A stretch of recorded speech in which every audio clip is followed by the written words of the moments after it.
की शुरुआत बड़ी खबर के साथ। अजमेर के डिग्गी बाजार के नाज होटल में गुरुवार सुबह करीब 8 बजे भीषण आग लगने की घटना सामने आई थी, जिसमें 4 लोगों की मौत हो गई। इस पूरे मामले में होटल संचालक के खिलाफ एफआईआर दर्ज कर ली गई है।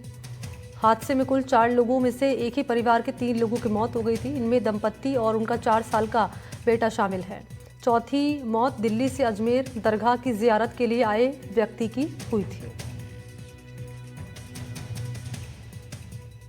हमने 3 बजे होटल बुक किया था, उसके बाद हम आकर रुके और उसके 1-2 घंटे बाद होटल में आग लग गई और होटल वालों ने हमें कोई जानकारी नहीं दी, कुछ नहीं बताया, कोई अलर्ट नहीं बताया। लैंडलाइन लगा हुआ था हमारे रूम में, वहां से भी कोई कॉल करके इन्फॉर्मेशन नहीं दी। हम आवाज मारते रह गए, आवाज नहीं किसी ने सुनी। दरवाजे से आवाज मारी, दरवाजा खोलने की कोशिश की, दरवाजा लॉक जैसे था। कोशिश करने पर दरवाजा खोला तो धुआं अंदर आ गया था, हम बाहर नहीं निकल सकते थे। हमने दरवाजा बंद करके फिर खिड़की से कांच तोड़ के बाहर से आवाज मारने की कोशिश की। 4थे फ्लोर पे हम लोग खड़े थे, वहां से अंदर धुआं आने लगा, हमारा दम घुटने लग गया। किसी ने हेल्प नहीं की, किसी ने मदद नहीं की। मेरे शौहर ने बचने की कोशिश की कि दूसरी साइड से दूसरी जगह से बच पाए, लेकिन मेरे हस्बैंड गिर गए, उनकी मौत हो गई और मैं लटकी रह गई। सारे स्टाफ लोगों ने लापरवाही की, मेरे शौहर को बचाया जा सकता था लेकिन नहीं बचाया। उन्होंने थोड़ी सी हेल्प कर देते, थोड़ा सा अलर्ट कर देते कि इतनी तो गुंजाइश थी कि हम उतर सकते थे सीढ़ियों से, लेकिन किसी ने हमें बताया नहीं। पूरा स्टाफ मेंबर होटल का भाग गया, हमें छोड़ के भाग गया। मेरा बच्चा देखो आईसीयू में है। मैंने बच्चे को बचाने के लिए बाहर नीचे गद्दा फेंका और एक चद्दर भी फेंकी ताकि मेरे बच्चे को कैच कर ले, लेकिन जैसे ही लोगों ने चादर पकड़ी नीचे से और ऊपर एकदम से हमारे बच्चे को हमने जैसे ही नीचे डाला, धुआं इतना आगे आ गया था कि पता नहीं क्या हुआ। उसके बाद हमें पता नहीं है कि हमारा बच्चा जमीन पे गिर गया और वो आईसीयू में चला गया। मेरा बच्चा आईसीयू में चला गया। मेरे बच्चे कैसे पलेंगे तीनों, कैसे पलेंगे। और अपडेट ये है इस मामले में कि होटल संचालक के खिलाफ एफआईआर दर्ज कर ली गई। आप अभी सुन रहे थे पीड़ित की ओर से क्या बयान दिया गया इस पूरे मामले को लेकर। दरअसल डिग्गी बाजार के नाज होटल में ये भीषण आग लगने की घटना सामने आई थी। गुरुवार सुबह यह आग लगी थी, जिसके चपेट में आने से 4 लोगों की मौत हुई थी। अब इस पूरे मामले में अपडेट ये सामने आ रहा है कि होटल संचालक के खिलाफ एफआईआर दर्ज कर ली गई है। तो बड़ी लापरवाही निकलकर सामने आई थी इस पूरे मामले में। और क्योंकि संकरी गलियां हैं जहां ये होटल संचालित हो रहा था और रेस्क्यू करने में लोगों को काफ़ी दिक्कतें आई और इसी का नतीजा रहा कि लापरवाही के चलते हुआ ये कि 4 लोगों ने अपनी जान गंवा दी। और लाइव इस वक्त मेरे साथ मौजूद है सहयोगी पवन अटारिया। चलते पवन के पास और पहले जान लेते हैं। पवन, ये कार्रवाई सामने आई है, होटल संचालक के खिलाफ एफआईआर दर्ज कर ली गई है क्योंकि संचालक की ही लापरवाही थी कि इस अग्निकांड में 4 लोगों ने अपनी जान गंवा दी।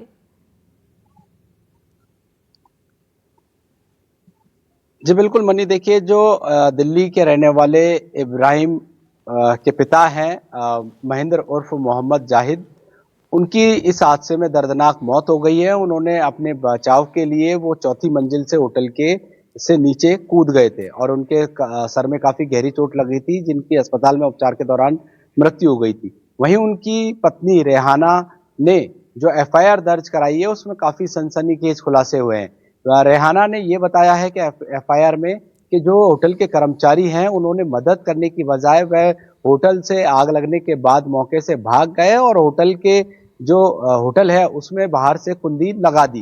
किसी प्रकार की कोई उनके द्वारा मदद नहीं हुई और रेहाना और उनके पति ने किसी प्रकार से जो खिड़कियां हैं उसके कांच तोड़कर नीचे उतरने की कोशिश की, मगर इस दौरान जो उनका पति है वो उनकी मृत्यु हो गई। वहीं रेहाना ने अपने जो 1.5 साल का बच्चा है इब्राहिम, उसको पहले होटल के गद्दे नीचे फेंके और गद्दों के बाद अपने बच्चे को, जो स्थानीय लोग जो नीचे हाथों में चद्दर लेकर खड़े थे, उनके ऊपर फेंक दिए।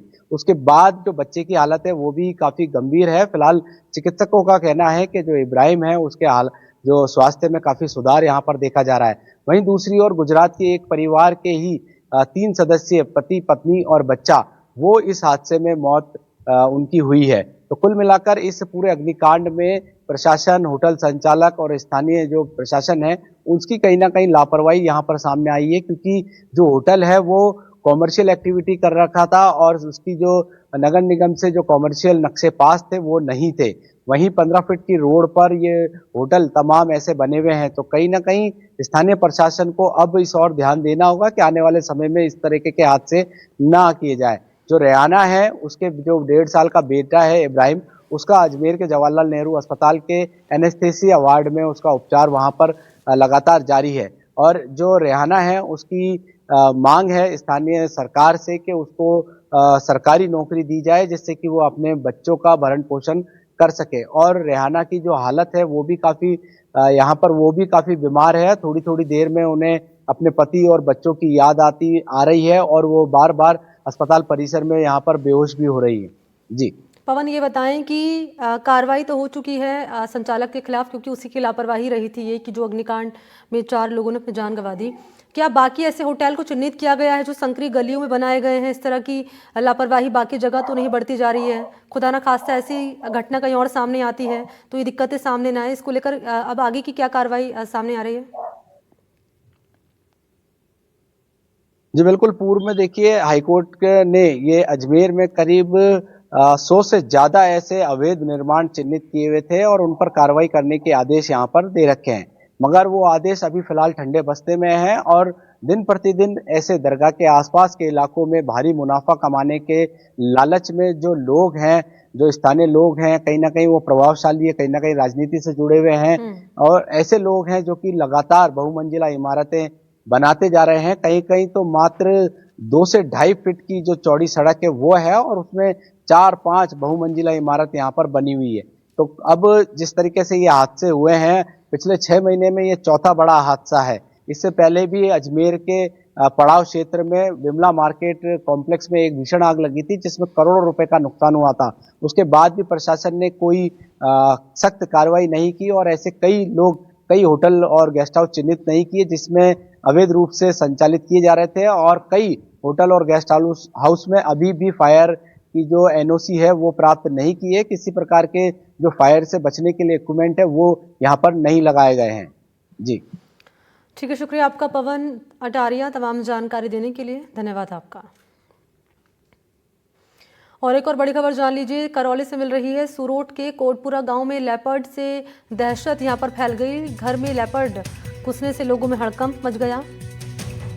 लोगों ने लेपर्ड की मूवमेंट को कैमरे में कैद किया।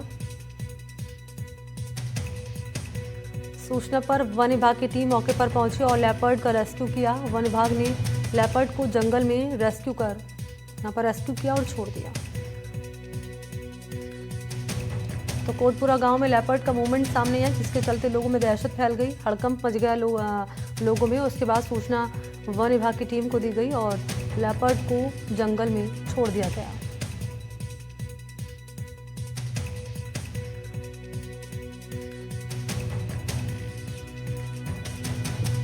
तो ये तस्वीर उस वक्त की है जब लेपर्ड को यहाँ पिंजरे में कैद किया गया।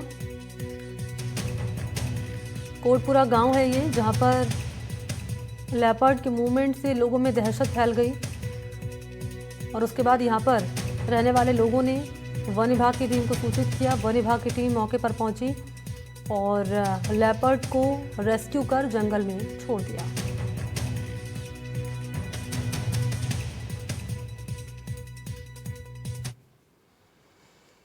और बात करेंगे पुलिस के अभियान की। डीग से खबर है, अवैध नागरिकों को लेकर लगातार पुलिस अभियान चला रही है। 17 टीमें गठित की गई है और आपको जानकारी दें कि 17 टीमें गठित कर कई जगहों पर चेकिंग की गई है। होटल, केशर, ईंट भट्टे, रेलवे स्टेशन पर चेकिंग की गई है। भीड़ भाड़ वाली कच्ची बस्तियों में अभियान चलाया गया है। बांग्लादेश, म्यांमार नागरिकों की पहचान के लिए जगह जगह यहाँ चेकिंग की गई। 107 स्थानों पर 496 व्यक्तियों के यहाँ दस्तावेज चेक किए गए और अपडेट ये है कि अभी तक कोई भी व्यक्ति बांग्लादेशी और म्यांमार का नहीं मिला है।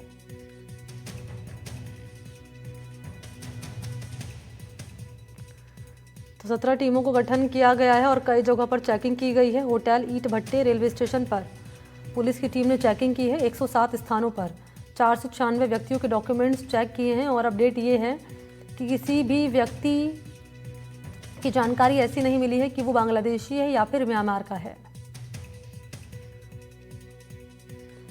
ऑनलाइन पर अकरम मेरे साथ मौजूद है। अकरम, अभी ये कार्रवाई किस रूप में आगे बढ़ रही है?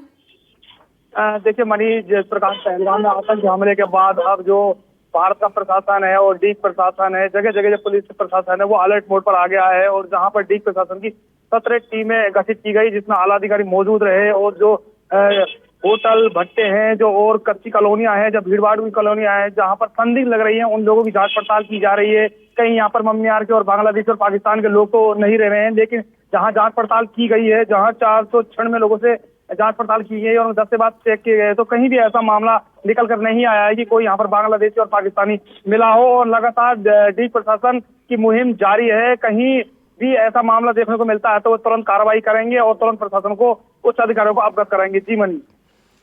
ठीक है, शुक्रिया आपका अकरम तमाम जानकारी के लिए। और अब बात करेंगे द बर्निंग कार की। अजमेर से खबर है, चलती इलेक्ट्रिक गाड़ी आग के गोले में तब्दील हो गई। एलिवेटेड रोड पर यह घटना सामने आई है। सूचना फायर ब्रिगेड को दी गई। मौके पर मौजूद लोगों ने पानी डालकर आग को काबू किया। हादसे में कोई जनहानि नहीं हुई।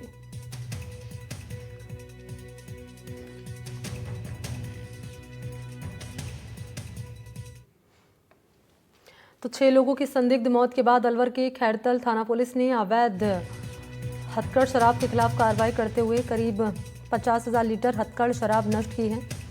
शराब की 40 भट्टियों को नष्ट किया है। पुलिस ने हजारों लीटर वॉश नष्ट कर हथकढ़ शराब की भट्टियों को नष्ट किया है। साथ ही कई संदिग्ध स्थानों पर दबिश भी दी है।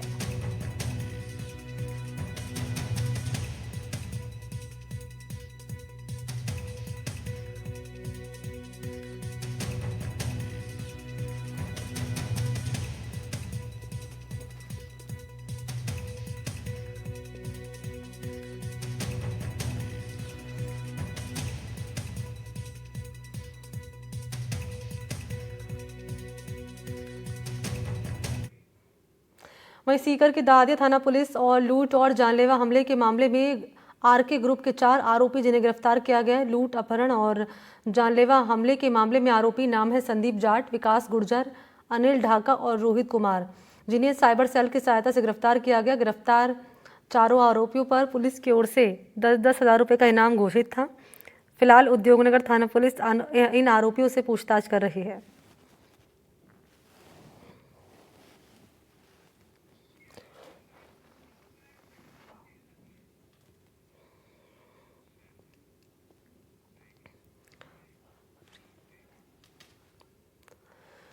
बीकानेर के खाजूवाला से खबर है, जहां पर बीएसएफ डीजी दलजीत चौधरी का बॉर्डर का दौरा है। आतंकी हमले के बाद बॉर्डर पर पहुंचे डीजी चौधरी अंतर्राष्ट्रीय सीमा चौकी को निरीक्षण किया गया है। सुरक्षा हालातों को परखने के साथ सुरक्षा तंत्र को और मजबूत करने के निर्देश दिए गए हैं। रणबांकुरा डिवीजन के मेजर जनरल और आईजी ओम प्रकाश से चर्चा हुई है। वर्तमान हालात को देखते हुए दौरे को माना जा रहा है काफ़ी महत्वपूर्ण। बीएसएफ के आला अधिकारियों की इस दौरान मौजूदगी रही। तो बीएसएफ के महानिदेशक दलजीत चौधरी ने बीकानेर में खाजूवाला से लगती अंतर्राष्ट्रीय भारत पाकिस्तान सीमा पर स्थित सीमा चौकियों का निरीक्षण किया है।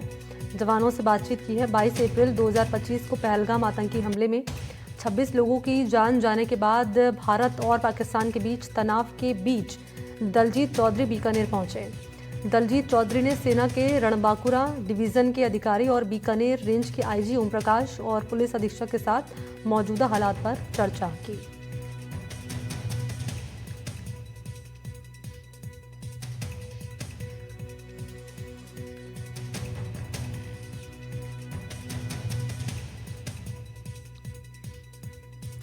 तो बीकानेर के खाजूवाला से ये बड़ी खबर है। बीएसएफ डीजी दलजीत चौधरी ने बॉर्डर का दौरा किया है और मौजूदा हालात क्या है इसको लेकर उन्होंने जानकारी ली है, चर्चा की है। आतंकी हमले के बाद बॉर्डर पर पहुंचे हैं बीएसएफ डीजी दलजीत चौधरी, उन्होंने अंतर्राष्ट्रीय सीमा पर चौकियों का निरीक्षण किया है। सुरक्षा हालात को परखने के साथ सुरक्षा तंत्र को और मजबूत करने के निर्देश उनकी ओर से दिए गए। फोन लाइन पर नासिर इस वक्त मेरे साथ मौजूद हैं। नासिर, बीएसएफ डीजी दलजीत चौधरी यहाँ पहुंचे, बॉर्डर का दौरा किया, बैठक यहाँ पर चर्चा भी उन्होंने की अधिकारियों के साथ, क्या निर्देश दिए गए हैं? जी मणि, देखिए जो वर्तमान हालात को देखते हुए बीएसएफ के डीजी दलजीत चौधरी बॉर्डर पर पहुंचे, खाजूवाला बॉर्डर पर पहुंचे और तमाम इंतजाम का उन्होंने जायजा लिया। और उसका एक रीजन भी है कि हाल ही में जो पहले आतंकी हमला हुआ है उसके मद्देनजर उनका ये विजिट था। उन्होंने तमाम इंतजाम को देखा और इंतजाम को देखकर वो पूरी तरह से सेटिस्फाई नजर आए। फिर भी उन्होंने कहा कि हमें विशेष सतर्कता बरतने की जरूरत है, बिकॉज की दुश्मन देश की तरफ से हमेशा नापाक हरकतें होती रहती हैं, तो हमें हमेशा सावधान रहने की जरूरत है। लेकिन जो इंतजाम उन्होंने देखे वो देखकर वो बड़े खुश भी नजर आए और पूरे सेटिस्फाई नजर आए। उन्होंने ये भी तमाम जवानों की हौसला अफजाई भी की और उन्होंने जवानों से ये भी कहा कि आप ही की वजह से पूरे देश की सीमाएं सुरक्षित हैं। उन्होंने इस तरह से हौसला अफजाई की। इस दौरान उनके साथ में बीकानेर पुलिस रेंज के आईजी ओम प्रकाश भी रहे और रणबांकुरा डिवीजन के मेजर जनरल भी उनके साथ रहे। और इसके अलावा उन्होंने सुरक्षा हालात को परखने के साथ ही सुरक्षा तंत्र को और ज्यादा मजबूत बनाने के भी निर्देश दिए हैं। जी शुक्रिया आपका नासिर, तमाम जानकारी के लिए।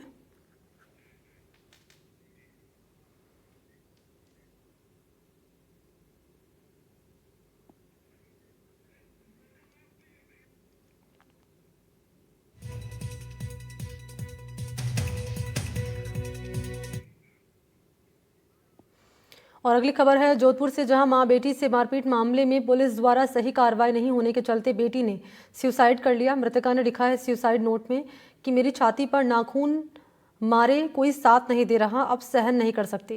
पुलिस पर आरोपियों का कुछ नहीं होगा। वहीं स्थानीय पार्षद कह रहे हैं कि आरोपियों की पहचान ऊपर तक 30 अप्रैल को दी गई थी रिपोर्ट। एफआईआर के लिए 9 घंटे तक पुलिस ने बैठाई रखा।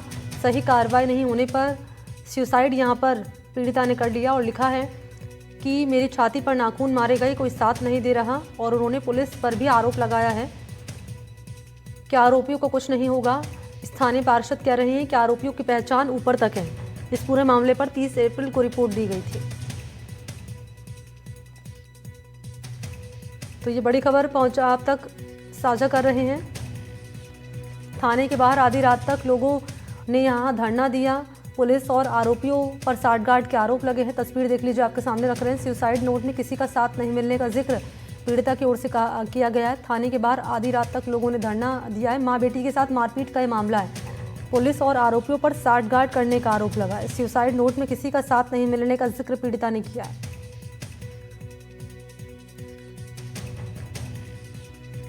तो मां बेटी से मारपीट मामले में पुलिस द्वारा सही कार्रवाई नहीं होने के चलते पीड़िता ने सुसाइड कर लिया और लिखा है कि नाखून मारे गए हैं, मैं अब सहन नहीं कर सकती। उसने पुलिस पर भी आरोप लगाया है कि पुलिस और आरोपियों की साठगांठ है। स्थानीय पार्षद कह रहे हैं कि आरोपियों की पहचान ऊपर तक है। 30 अप्रैल को रिपोर्ट दर्ज कराई गई थी। एफआईआर के लिए 9 घंटे तक पुलिस ने बिठाए रखा। सही कार्रवाई नहीं होने पर सुसाइड पीड़िता ने कर लिया। और ये मामला सामने आने के बाद थाने के बाहर लोगों ने धरना दिया। बड़ी संख्या में लोग यहाँ पर धरने पर उन्होंने धरना दिया और नारेबाजी उनकी ओर से की गई। पुलिस और आरोपियों पर साठगांठ करने का आरोप लगाया गया।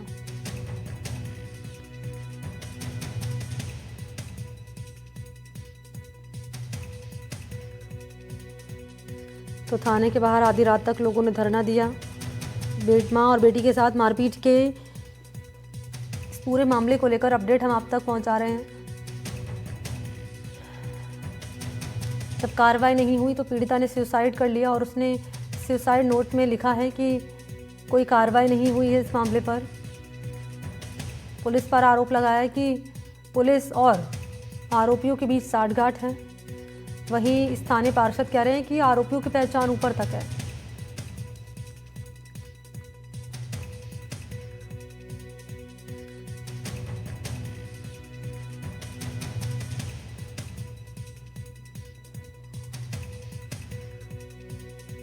तो युवती के सुसाइड से परिजनों में रोष है और बड़ी संख्या में आधी रात यहां पर आपको जानकारी दें कि धरना दिया गया आधी रात तक लोगों ने थाने के बाहर बैठकर।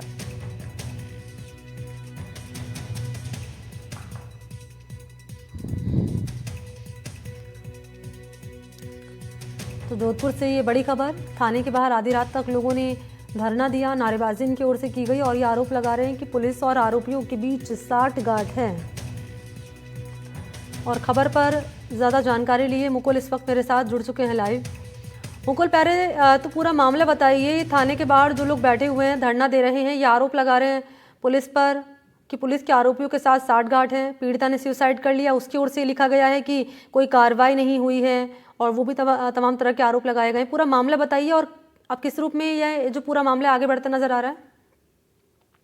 बिल्कुल, मैं बताना चाहूंगा, एक छोटा सा मामूली सा विवाद था। पानी के छींटे जो है वो गाड़ी पे लगे थे और उससे जो है पड़ोसी ने जो है वो बेटी, माँ और उसके भाई के साथ में जो है वो मारपीट की। इसकी शिकायत लेकर जब पीड़ित परिवार जो है वो माता का थाने में पहुंचा, न सिर्फ उनकी सुनवाई हुई जबकि बल्कि उनको करीब 9 घंटे तक जो है वो थाने में बैठाए रखा। और कह सकते हैं परिवार वालों ने भी इस संबंध में जो है वो काफी आरोप लगाए और इसके बाद जो है उन्हें मात्र शांति भंग के आरोप में जो है वो गिरफ्तार कर छोड़ दिया गया।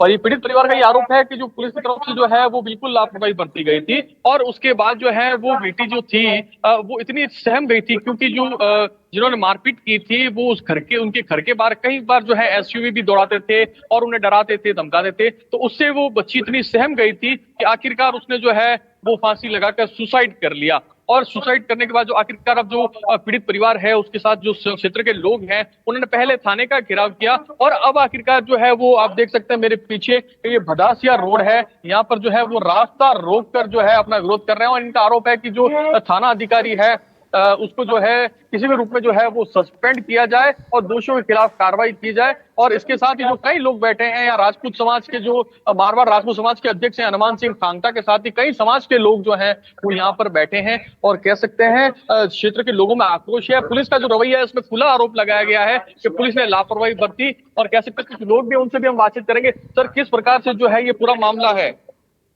ये एक समाज की लड़की थी कविता चौहान करके, पानी के डोल करके विवाद हुआ था, लेकिन पुलिस ने बिल्कुल नहीं तो मुकदमा दर्ज किया है और न कोई बात। इस तरह से घटना पुलिस ने बिल्कुल सहयोग नहीं किया। पुलिस ने बिल्कुल उल्टा, जो लोकल पार्षद है जानी देवी जी वो और पुलिस जो श्री राजेंद्र सिंह जी भंवर सिंह जी जाखड़ है उन्होंने राजी करने के लिए दबाव बनाया गया।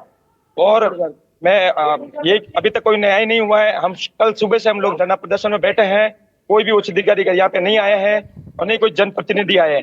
अगर इस तरह से रहा तो पूरी संपूर्ण सर्व जाति के अंदर रोष हो रखा है, पूरे क्षेत्र के अंदर रोष व्याप्त है और नहीं तो हम लोग उग्र आंदोलन करने के लिए करेंगे। जो है वो उग्र आंदोलन की भी जो है वो चेतावनी दी जा रही है क्योंकि कई समाज के लोग भी जो है इनसे जुड़ रहे हैं। घटना में जो है वो पुलिस के रवैये पर सीधे तौर पर जो है वो सवाल खड़े हो रहे हैं। जी, अब आगे का इनका रुख क्या रहेगा, क्या इनकी रणनीति रहेगी, क्योंकि आरोप लगा रहे हैं और क्योंकि स्थानीय पार्षद भी कह रहे हैं इसमें मुकुल की ऊपर तक पहुंच है इन आरोपियों की।